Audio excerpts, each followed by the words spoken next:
England south Africa ম্যাচের দিকে নজর ছিল আফগানিস্তানের এবং বাংলাদেশের। আফগানিস্তানের সেমিফাইনালে যাওয়ার সমীকরণ ছিল কাগজে কলমে এবং 207 রানের ব্যবধান ইংল্যান্ডকে জিততে হতো, সেটা আসলে হয়নি। অবিশ্বাস্য একটা ব্যাপার ঘটতো। এক পেশে ম্যাচ হয়েছে এবং ইংল্যান্ড 179 রানে গুটিয়ে যাওয়ার পর সাউথ আফ্রিকা 125 বল হাতে রেখে 7 উইকেট হাতে রেখে লক্ষ্যে পৌঁছে গেছে। কেন কি কারণে এই ম্যাচের দিকে নজর ছিল বাংলাদেশের সেটা একটু পরে বলছি। প্রথমে বলে রাখি যে ইংল্যান্ড খুবই বাজে একটা টুর্নামেন্ট কাটালো। জস বাটলারের অধিনায়ক হিসেবে এটা ছিল শেষ ম্যাচ এবং শেষ ম্যাচেও পরাজয় বরণ করতে হয়েছে তাদেরকে। 37 রান করেছেন জো রুট, আর কেউ কিছু আসলে করতে পারেনি। জবাবে রাসি ভ্যান ডার ডুসেন এবং একই সাথে হেনরি ক্লাসেন দুজনই 50 করেছেন। ভ্যান ডার ডুসেন 72 এবং হেনরি ক্লাসেন 64 রানের ইনিংস খেলেছেন। অনায়াসে জয় পেয়েছে সাউথ আফ্রিকা। এখন দেখার ব্যাপার যে তারা আসলে সেমিফাইনালে নিউজিল্যান্ড না ইন্ডিয়ার মুখোমুখি হয় এবং তাদের দৌড় কত দূর পর্যন্ত যায়। তারা ভালো ফর্মে রয়েছে ডেফিনেটলি। আফগানিস্তানকে তারা 107 রানের ব্যবধানে হারিয়েছে। অস্ট্রেলিয়ার বিপক্ষে ম্যাচটা বৃষ্টিতে ভেসে গেছে। এবার আসি বাংলাদেশ প্রসঙ্গে। কেন কি কারণে এই ম্যাচের দিকে বাংলাদেশের নজর ছিল সেটা যদি একটুখানি আলোচনা করি।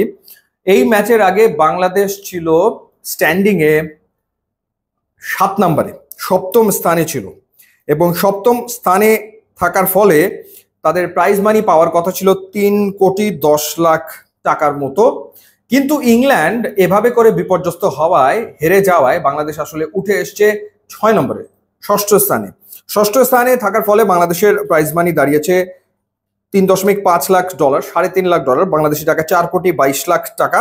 এবং অংশগ্রহণ ফি বাংলাদেশ পাচ্ছে $1.25 লাখ, $1,51 লাখ টাকা। তার মানে এখন বাংলাদেশ চ্যাম্পিয়ন্স ট্রফি থেকে মোট পাচ্ছে $5,74 লক্ষ টাকা, $5,74 লক্ষ টাকা। অর্থাৎ ইংল্যান্ড যদি এই ম্যাচ জিতে যেত তাহলে বাংলাদেশ পেত $3,10 লাখ টাকা। তো ইংল্যান্ড হেরে যাওয়ায় 3,10 লাখ, 1 লাফে $5,74 লাখ টাকা হয়ে গেছে। অর্থাৎ বাংলাদেশ প্রায় $2,60 লাখ টাকা বেশি পাচ্ছে ইংল্যান্ড সাউথ আফ্রিকার কাছে এই ম্যাচ হেরে যাওয়ার ফলে। সুতরাং ডেফিনেটলি বাংলাদেশের তো অন্তত এই প্রাপ্তিটুকু তো হলো। এখন এই টাকাটা যদি এখন দেশের ক্রিকেটের কাজে লাগে তাহলে তো আসলে ভালো, সেটা তো ডেফিনেটলি ভালো। কতটুকু কাজে লাগবে আসলে কে জানে। জানিয়ে রাখি যে কঠিন আবহাওয়া এবং তীব্র গরম থেকে আপনার বাড়িকে সুরক্ষা দিতে নিয়ে আসুন Nippon Paints, trusted Japanese brand. YouTube, Instagram link দেওয়া আছে, যোগ দিলে খুবই খুশি হবো। And thanks for watching.